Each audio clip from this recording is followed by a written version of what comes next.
Amém. Vamos para a palavra. Abra a palavra do Senhor em Atos, capítulo 9.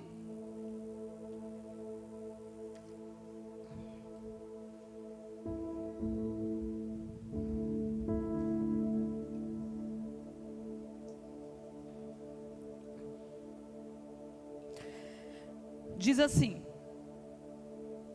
e Saulo, respirando ainda ameaças e mortes contra os discípulos do Senhor, dirigiu-se ao sumo sacerdote e pediu-lhes carta para Damasco, para as sinagogas, a fim de que, se encontrasse alguns daquela seita, quer homem, quer mulheres, os conduzisse preso a Jerusalém.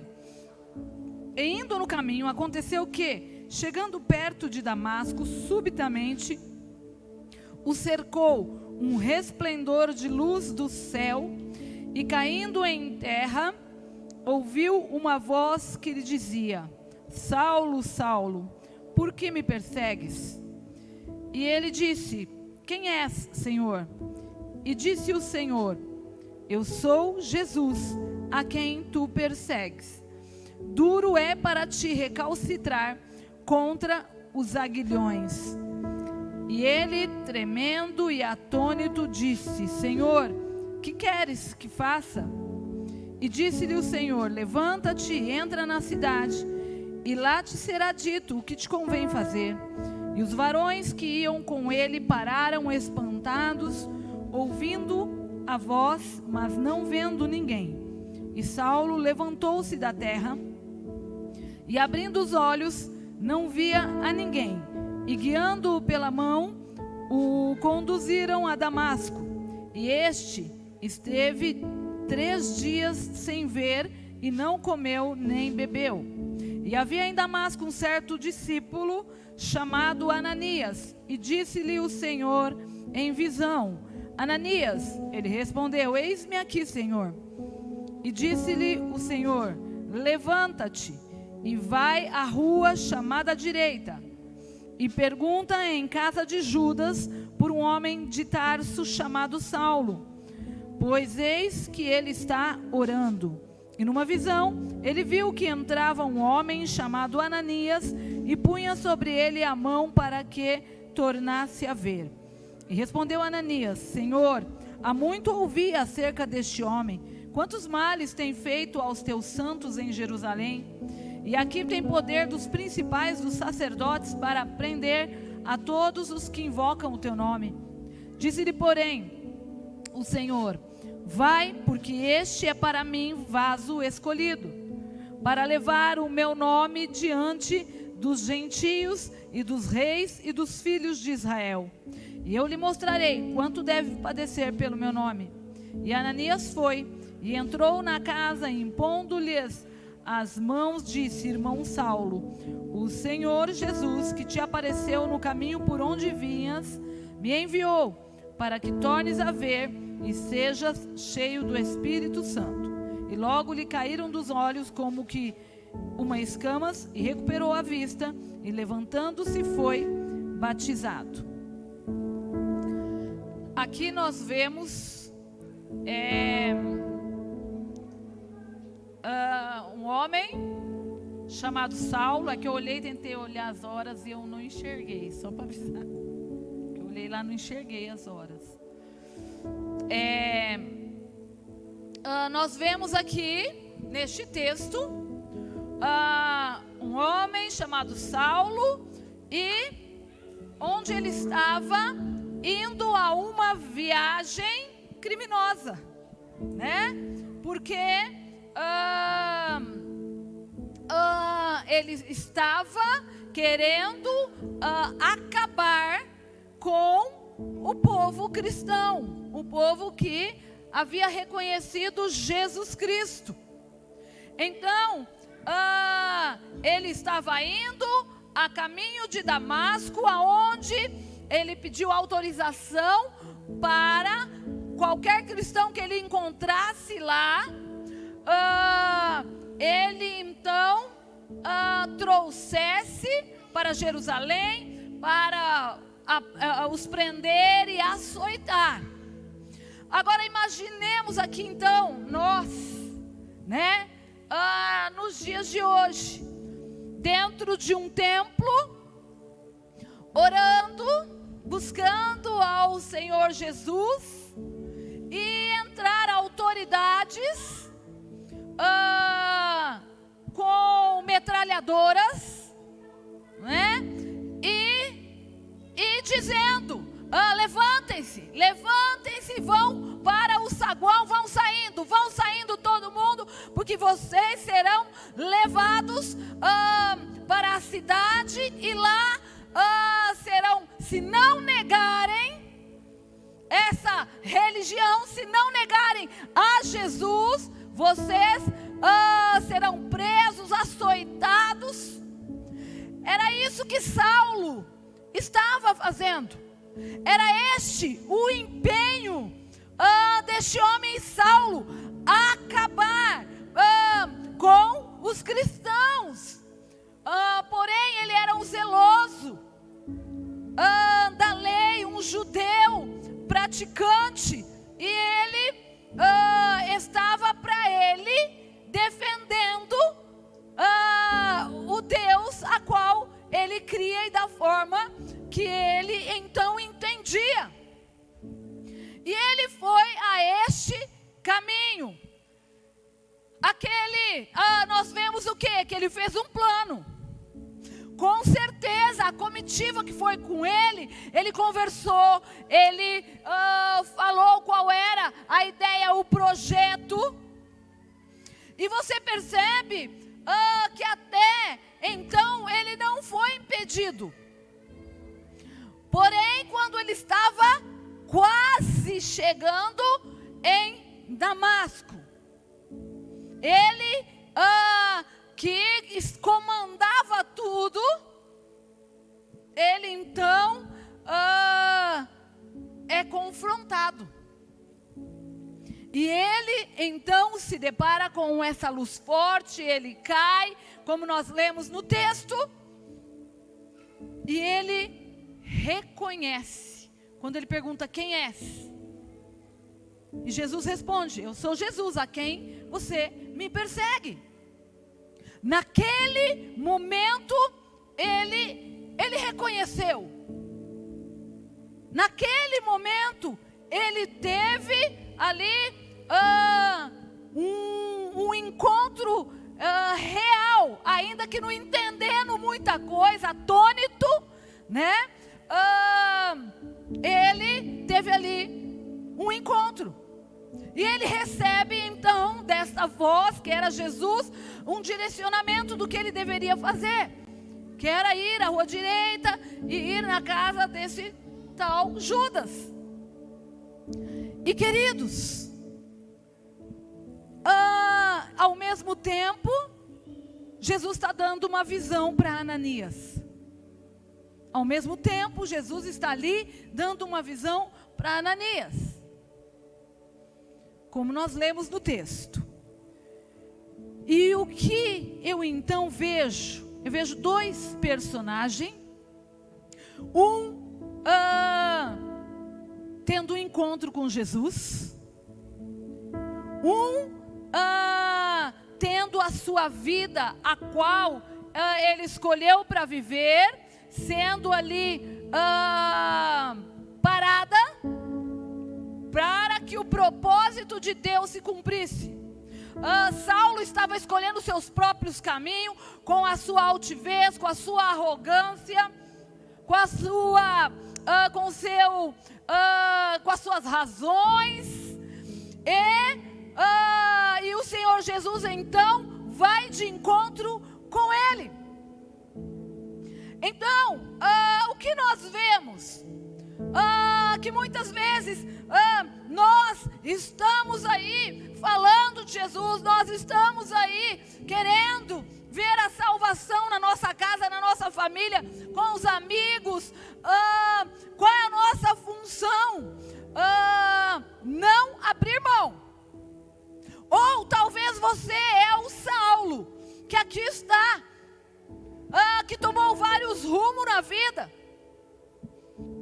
Muitas vezes, queridos, aqui ele não tinha decidido por Jesus, mas muitas vezes nós decidimos por Jesus, mas estamos a caminho de Damasco.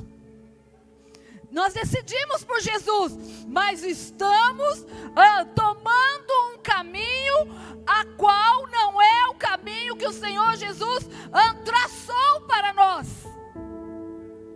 E o que nós vemos é Jesus dá uma corda. Você vai até uma altura, mas chega um determinado momento que Jesus fala: acabou. Acabou seu tempo de escolha própria. É eu quem escolho os propósitos para a tua vida. É eu quem vou guiar o teu caminho, os teus passos. E nós vemos o Senhor dando um novo direcionamento, que era o real propósito de Deus.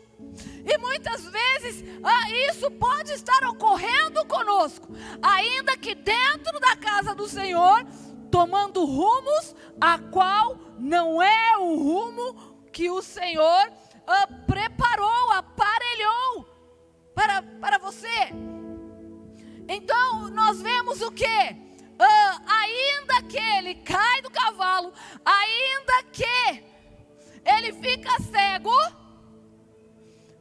nós vemos o amor de Deus. O amor de Deus dando um novo rumo e uma nova direção. Percebe-se uma coisa, que ainda que nós inclinamos para uma escolha, para um caminho que nós não deveríamos tomar, o amor de Deus, ele se manifesta de uma tal forma, porque o que aconteceu ali com Saulo é o amor de Deus, dizendo: você é meu, você vai trilhar o caminho que eu projetei para você. Então é o amor de Deus que muitas vezes permite situações para que entendamos: não é esse caminho, é esse aqui. Então essa estrada de Damasco para nós pode ser tantas coisas hoje, a qual nós possamos porventura estar fazendo, inclinações a qual nós possamos estar tendo. E o Senhor Jesus, Ele quer trazer você para o propósito. Ele quer você no centro da vontade dEle, no propósito dEle. E isso é amor de Deus. Isso é amor de Deus. Com um grande amor Ele nos amou. E Ele é um Deus de oportunidade. Nós vemos a ceia do Senhor aqui colocada. Isto é, amor de Deus simboliza para nós perdão, simboliza para nós oportunidade, simboliza para nós volte-se para a cruz. Então, nós vemos o amor de Deus manifesto, mas nós também vemos através da vida de Ananias, um discípulo anônimo, porque não se ouve falar dele, anônimo, mas que se nós lemos o texto, nós vemos o quê? Que ele era um bom judeu, bondoso, piedoso, tinha uma boa conduta diante da sua cidade ali em Damasco, mas não era uma pessoa conhecida, né? O Senhor poderia ter dado essa visão, digamos assim, para Pedro, João. Não é o que a gente espera na mente? Deus vai usar alguém. Bom, então Ele vai usar o apóstolo, Ele vai usar o bispo, Ele vai usar o pastor. Nós idealizamos. Sabe o que isso nos ensina? Que o Senhor usa aquele a qual Ele quer, e que tem um coração disposto. E nós que colocamos formas e achamos que é de X forma, mas o Senhor vai dar uma visão para Ananias. E prontamente Ananias fala o quê? Eis-me aqui, Senhor.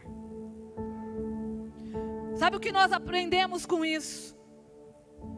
Que nós precisamos ter sensibilidade espiritual, para quando o Senhor nos colocar algo simples ou complicado, independente, o que nós precisamos dizer é: eis-me aqui.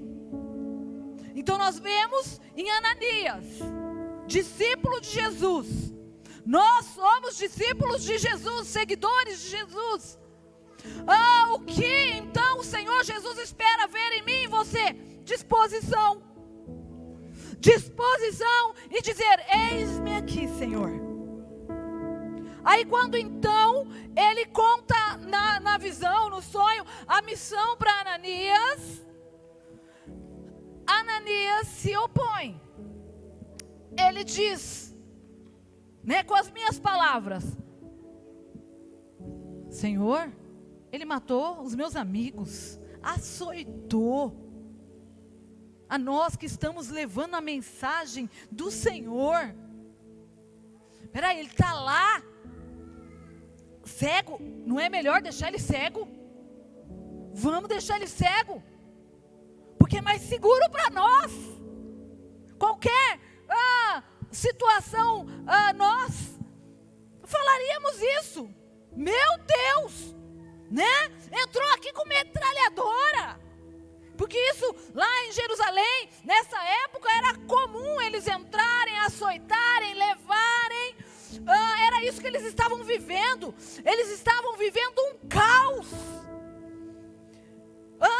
É a mesma coisa do Senhor Jesus aparecer e falar: esse que está com a metralhadora, sabe aquele que estava aqui? Então você vai atrás dele. Opa! Eu estou correndo risco. Como assim? Mas ele se opor, colocar a sua opinião errado? Não.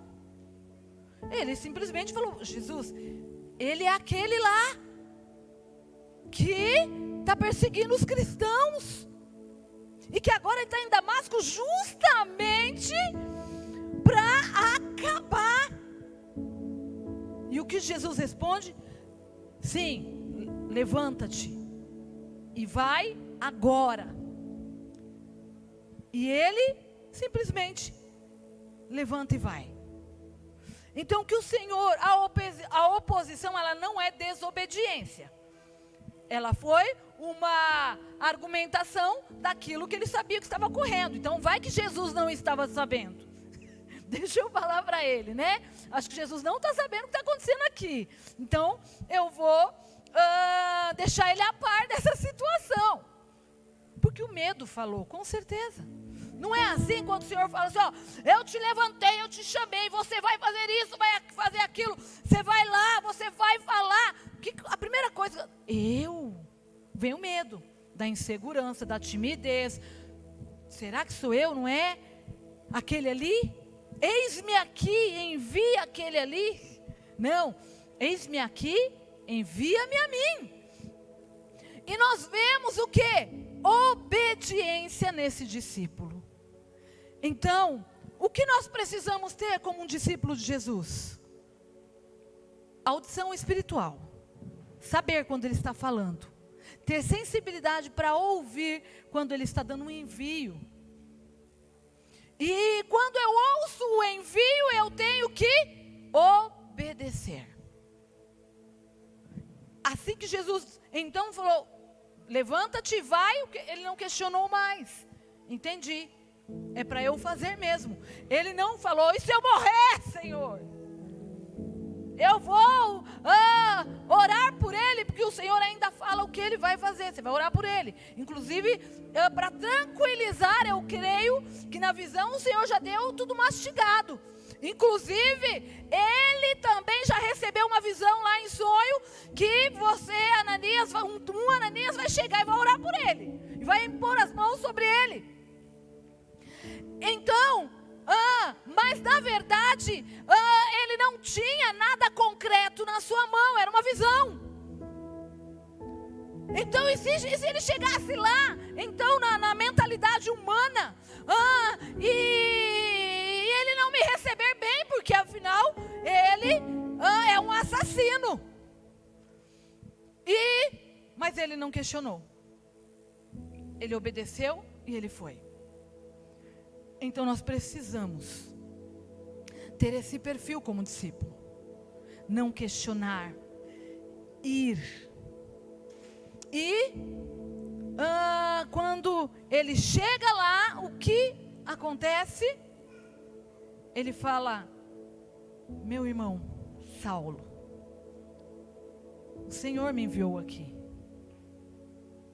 Sabe que também isso nos ensina que quando nós vamos ganhar alguém para Jesus, você tem uma pessoa em mente, você tem alguém em mente, esse alguém, né? Você não tem que questionar, não tem que ter preconceito. Ele não teve preconceito. Nós não vemos no texto ele dizendo: é um assassino. Minha vontade é: mata, Deus, deixa ele cego. Eu não vou lá não, deixa ele cego. Ele tem que ficar cego. Matou inocentes, não é? Mas nós vemos que ele não teve preconceito. Isso nos ensina: a pessoa que Deus colocar no teu coração, seja adúltero, prostituto, viciado, seja o que for, você não tem que falar mais será? Não. É sentir compaixão, amor de Deus. Vai ter a escola do evangelismo. Qual é o segredo? Compaixão. Se meu coração não doer por vidas, sabe, vai treinando na sua casa a orar, a dizer: Senhor, dai-me filhos se não morro. Dai-me filhos espirituais, Senhor. Eu quero salvar vidas. Porque o que faz, o que nos impulsiona é o amor, é a compaixão. Porque nós entendemos o quê? Que aquela vida, ela está numa vida de pecado, mas não é o que ela gostaria de estar, ela está no engano. Então nós vemos que esse discípulo, ele teve compaixão, ele não teve preconceito. E ele impôs as mãos. Sabe também o que isso nos ensina? Que não basta eu só ganhar para Jesus e caminha aí, mas eu trago para perto. Eu chamo de irmão, porque eu reconheço que é Jesus quem lava, quem purifica de todo o pecado. Então, se eu quero ser como um discípulo real e verdadeiro de Jesus, eu preciso ter, ouvir, obedecer, ir. E eu preciso não ter preconceito. Que tipo de, deixa eu ver, qualificar o teu pecado. Esse não. Porque para Jesus não tem pecadinho nem pecadão. Para Jesus ele quer restaurar aquela pessoa que está atolada no erro, na proposta do mundo. E eu preciso trazer para perto. Porque Ananias colocou Saulo, que até então era Saulo, para andar, para caminhar a vida cristã. E ficou com ele até ele ser encaminhado então para Barnabé, que daí foi uma outra etapa. Mas porém, você precisa encaminhar as pessoas para Jesus. Não basta trazer e se vira aí. Cuidar para Jesus, ser referência. É assim que Deus quer que nós façamos como discípulos de Jesus. Amém? Coloque-se de pé. Espírito de Deus, nós queremos, Senhor, ganhar vidas para o Teu reino. Nós queremos, Senhor, salvar as vidas que estão indo a caminho de morte. Nós não queremos, Senhor, ter preconceitos. Nós não queremos, Senhor, Pai, não ter amor. Nós queremos obedecer ao teu comando, à tua voz, Espírito de Deus. Oh Senhor, eu declaro esses jovens, Senhor, férteis no teu reino, tendo a visão, Senhor, e a obediência de Ananias, tendo, Senhor, a audição, a espiritual, de acordo com o seu comando. Senhor, eu declaro, Senhor, os teus filhos e filhas ganhando vidas para o Senhor. Oh Deus, obedecendo o teu ide, Pai, que eles possam ser frutíferos para o teu reino. Assim, ó Deus, eu te peço e te agradeço, em nome de Jesus. Amém. Amém. Podei vos assentar. Nós vamos para o momento da Santa Ceia. E o Senhor Jesus, Ele foi moído pelas nossas transgressões, ferido. E esse ato de Jesus é para nos dar vida. Ele morreu para que nós tivéssemos vida de Deus na nossa vida. Então, o que eu preciso para participar da ceia? Me arrepender. Me arrepender dos meus pecados e falhas. E falar para que o Espírito de vida, o Espírito de Deus, entre no meu espírito e me dê a vida de Deus, para que eu possa ter uma vida alinhada, para que eu possa ter uma vida conformatada com o querer e com a vontade do Senhor.